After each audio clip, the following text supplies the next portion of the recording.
Salam sejahtera di dalam kasih Kristus Yesus Tuhan kita. Sahabat yang dikasihi oleh Tuhan Yesus Kristus, jumpa lagi dengan saya, Pendeta Modi Nenggolan. Saya berdoa bahwa kita semua dari hari ke hari semakin diberkati oleh Tuhan.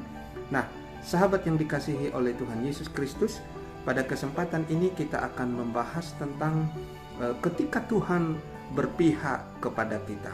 Nah, sahabat yang dikasihi oleh Tuhan Yesus Kristus, kita sebagai orang-orang yang percaya kepada Kristus Yesus sebagai Tuhan dan Juru Selamat, maka Tuhan dan bahwa kita percaya bahwa ada Tuhan yang bersama-sama dengan kita, ada Tuhan yang menyertai kita, ada Tuhan yang menolong kita. Nah, oleh karena itu, kesempatan ini kita akan melihat bagaimana ketika Tuhan berpihak kepada kita. Janji Tuhan adalah Dia akan menyertai kita. Janji Tuhan adalah Dia ada bersama-sama dengan kita. Immanuel, Allah yang menyertai. Nah, dan salah satu bentuk penyertaan Tuhan adalah keberpihakan kepada kita, keberpihakan kepada orang-orang benar, keberpihakan kepada orang-orang yang percaya kepada Tuhan. Nah, nats pembacaan kita pada kesempatan ini ada di dalam Mazmur pasal yang ke-124 ayat yang pertama.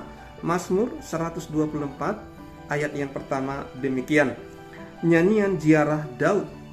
Jikalau bukan Tuhan yang memihak kepada kita, biarlah Israel berkata demikian.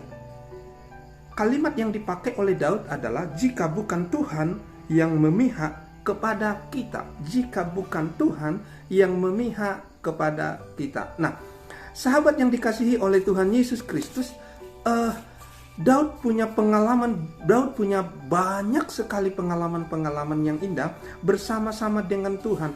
Daud punya banyak sekali pengalaman-pengalaman bersama-sama dengan Tuhan. Dan luar biasa Daud mengalami penyertaan Tuhan. Luar biasa Daud mengalami pertolongan-pertolongan Tuhan. Nah, sahabat yang dikasihi oleh Tuhan Yesus Kristus, Daud berkata di dalam ayat yang pertama tadi, jikalau bukan Tuhan yang memihak kepada kita, biarlah Israel berkata demikian. Jika bukan Tuhan, Daud menyadari sungguh bahwa di dalam perjalanan kehidupannya, baik ketika masa-masa yang sukar, masa-masa ketika dia menikmati kejayaan, bahwa dia sadari itu karena Tuhan yang berpihak kepada dia. Dia berkenan kepada Tuhan sehingga Tuhan berpihak kepada dia. Nah, Tuhan yang mana? Ini yang pertama yang akan kita perhatikan. Tuhan yang mana yang dimaksud oleh Raja Daud? Tuhan yang mau berpihak kepada umatnya. Tuhan yang mau membela umatnya. Tuhan yang berpihak kepada orang-orang yang percaya kepadanya. Tuhan yang berpihak kepada orang-orang yang berseru-seru memanggil namanya, yang berpihak kepada manusia yang adalah ciptaannya. Nah, pada ayat yang ke-8 di dalam teks ini disampaikan begini. Pertolongan kita adalah dalam nama Tuhan yang menjadikan langit dan bumi. Ayat yang ke-8. Tuhan yang mana yang dimaksud oleh Raja Daud? Jelas yang dimaksud oleh Raja Daud adalah Tuhan pencipta alam semesta. Tuhan pencipta langit dan bumi. Tuhan yang mana? Tuhan pencipta. Tuhan yang mana? Tuhan yang menciptakan segala sesuatu, termasuk manusia. Tuhan yang mana yang dimaksud oleh Daud yang mau berpihak kepada umatnya? Tuhan sang pencipta alam semesta itu. Dialah Allah satu-satunya. Dialah Tuhan satu-satunya. Dialah yang menjadi Tuhan di dalam hidup kita. Tuhan yang pencipta langit dan bumi itulah yang mau berpihak kepada kita. Lalu sekarang pertanyaannya adalah, yang kedua adalah, seperti apa ketika Tuhan berpihak kepada kita? Seperti apa tatkala Tuhan berpihak kepada umatnya? Tatkala Tuhan berpihak kepada umat-umat yang dipilihnya, umat-umat yang telah dipanggilnya dari dalam kegelapan kepada terang yang ajaib, umat-umat yang dipanggilnya untuk menerima, untuk menikmati kasih karunia yang luar biasa. Bahkan bukan hanya itu, bukan hanya menikmati berkat-berkat selama di dunia ini, tapi juga untuk kehidupan yang kekal yang Dia sediakan. Apa bentuk keberpihakan Tuhan? Sahabat yang dikasihi oleh Tuhan Yesus Kristus, bentuk keberpihakan Tuhan kepada kita, bentuk keberpihakan Tuhan kepada umatnya, kepada kita manusia ciptaannya adalah, yang pertama, Ia menolong kita dari musuh yang bangkit melawan kita. Saya baca ayat yang kedua dan ayat yang ketiga. Jikalau bukan Tuhan yang memihak kepada kita, ketika manusia bangkit melawan kita, maka mereka telah menelan kita hidup-hidup ketika amarah mereka menyala-nyala terhadap kita. Ternyata sahabat yang dikasihi oleh Tuhan Yesus Kristus, salah satu bentuk Tuhan berpihak kepada kita adalah Dia menolong kita dari musuh-musuh kita. Dia melepaskan kita dari amarah musuh-musuh kita. Daud di dalam pengalaman hidupnya dia selalu berperang. Daud di dalam hidupnya dia punya banyak pengalaman berperang. Daud itu orang yang luar biasa. Daud itu seorang pahlawan yang gagah perkasa, yang luar biasa dipakai oleh Tuhan.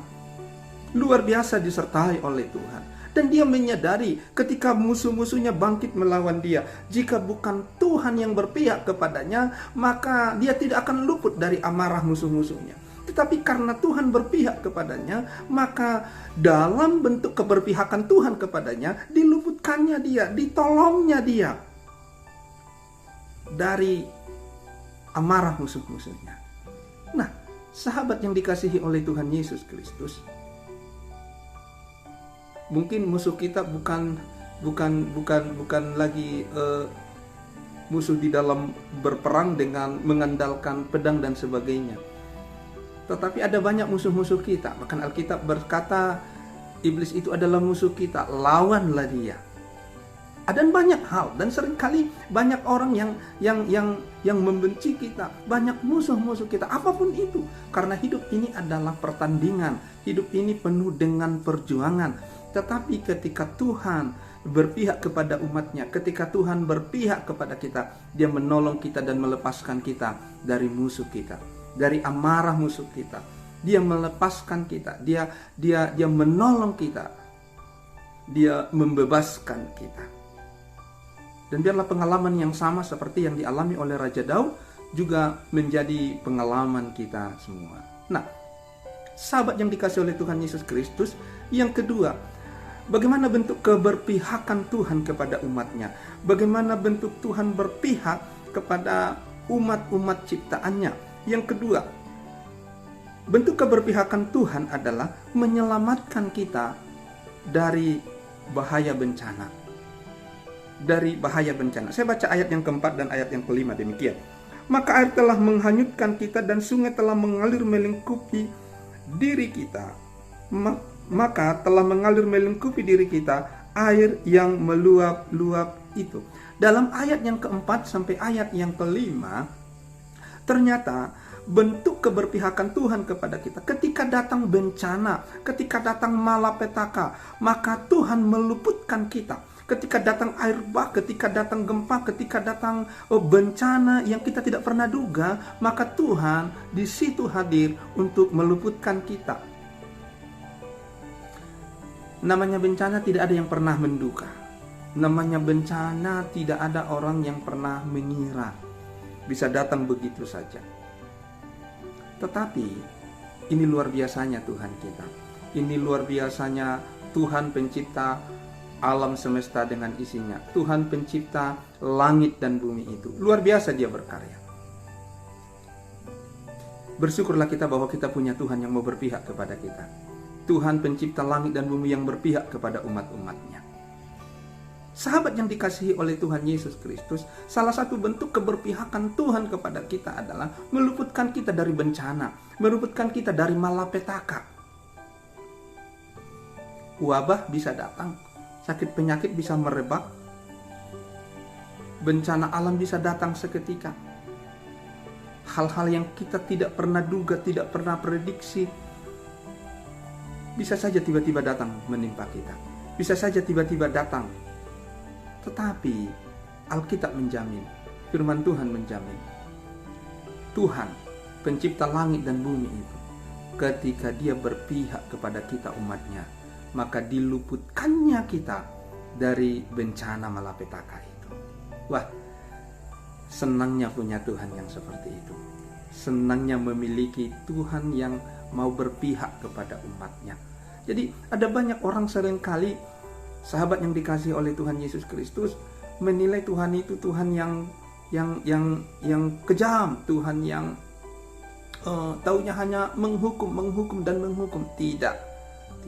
Seringkali kita hanya memposisikan Tuhan itu sebagai hakim yang mengadili, sang penghukum, hakim yang akan menjatuhkan hukuman kepada kita. Tidak. Tuhan sebagai Tuhan yang pencipta, dia bertanggung jawab penuh atas hidup kita. Tuhan sang pencipta itu dia bertanggung jawab penuh atas hidup umat-umatnya.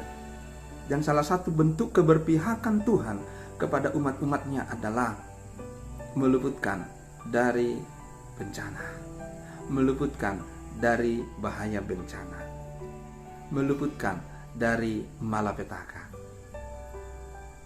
Sahabat yang dikasihi Tuhan Yesus Kristus, tidak ada Tuhan yang lain seperti Tuhan yang berpihak kepada kita, Tuhan yang meluputkan dari mara bahaya. Ingat ketika murid-murid sedang berlayar di danau, lalu angin sakal muncul. Murid-murid sedang ada dalam bahaya. Tetapi Tuhan, dia berkuasa atas alam semesta. Sebagai Tuhan yang menciptakan langit dan bumi, dia berkuasa. Dan ingat, di dalam cerita murid-murid sedang menghadapi badai ketika mereka sedang berlayar. Tuhan menghardik angin itu. Angin itu berhenti.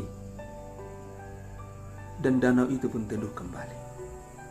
Ini menunjukkan bahwa Tuhan kita itu berkuasa atas segala-galanya. Bahkan terhadap alam semesta. Sebab dia yang menciptakan. Terhadap alam semesta ini Tuhan juga berkuasa. Maka Tuhan juga berkuasa untuk meluputkan kita dari segala mara bahaya, dari segala bencana, malapetaka, segala hal-hal yang membuat kita terkejut, membuat kita kaget, membuat kita tertekan, membuat kita berada di dalam situasi yang sulit. Jadi bentuk keberpihakan Tuhan kepada kita adalah dia meluputkan kita dari mara bahaya, dari bencana. Sekali lagi ingat sahabat, bahwa Tuhan kita itu Tuhan yang berkuasa atas alam semesta beserta dengan isinya. Tuhan yang berkuasa atas langit dan bumi, sebab dia adalah pencipta langit dan bumi. Yang ketiga, apa bentuk keberpihakan Tuhan kepada kita? Bentuk keberpihakannya adalah pertolongan. Pertolongan yang tepat pada waktunya. Pertolongan di dalam segala hal. Ayat yang ke-8 saya baca demikian. Pertolongan kita adalah dalam nama Tuhan yang menjadikan langit dan bumi. Sahabat yang dikasihi oleh Tuhan Yesus Kristus, bahwa ternyata bentuk pertolongan Tuhan, bentuk keberpihakan Tuhan kepada kita adalah pertolongan. Pertolongan daripada Tuhan itu, pertolongan daripada Tuhan itu mencakup segala hal, mencakup di dalam segala pergumulan-pergumulan, mencakup di dalam segala tantangan-tantangan hidup, mencakup di dalam segala tekanan-tekanan hidup yang hari-hari ini banyak hal yang kita alami sebagai umat-umat Tuhan. Ekonomi boleh merosot, kesehatan, dan banyak hal lagi. Di mana-mana kita dengar bencana, gempa, dan sebagainya. Tetapi ketika Tuhan berpihak, dia menolong kita dalam semuanya itu. Bersyukur punya Tuhan yang seperti itu. Yang keempat, Tuhan meluputkan kita dari niat orang yang jahat, dari jerat orang yang ingin membahayakan kita. Ayat yang ke-6 dan ayat yang ke-7. Terpujilah Tuhan yang tidak menyerahkan kita menjadi mangsa bagi gigi mereka. Jiwa kita terluput seperti burung dari jerat perangkap manusia. Jerat itu telah putus dan kita pun terluput.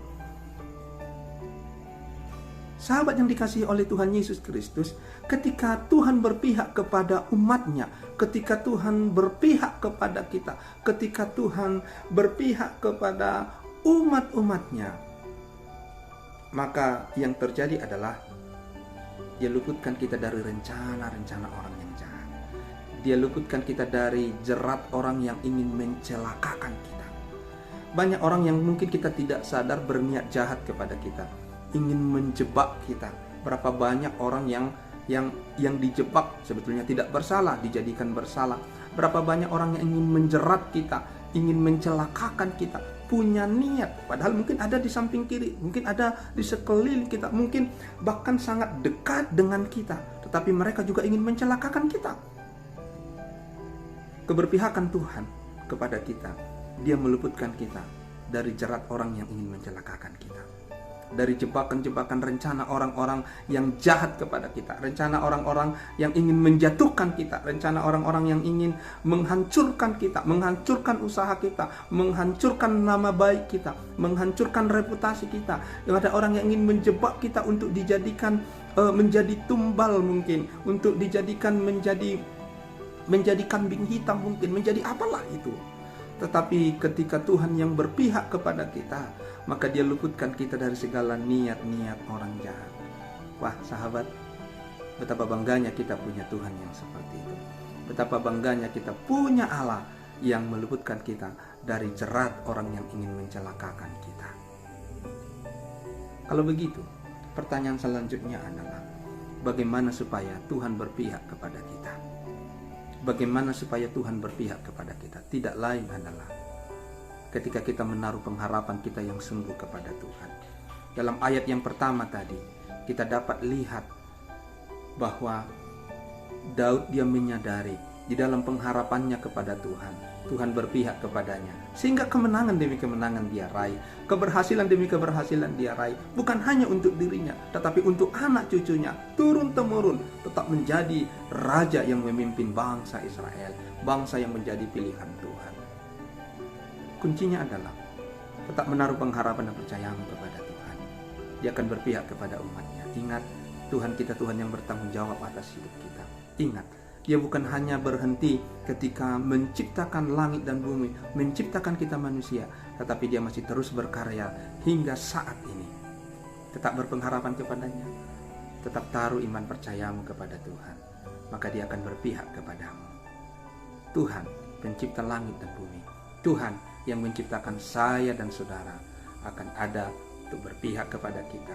Immanuel, Dia Allah yang menyertai, dulu, sekarang, sampai selama-lamanya. Penyertaannya tetap ada. Amin. Tuhan Yesus memberkati firman-Nya.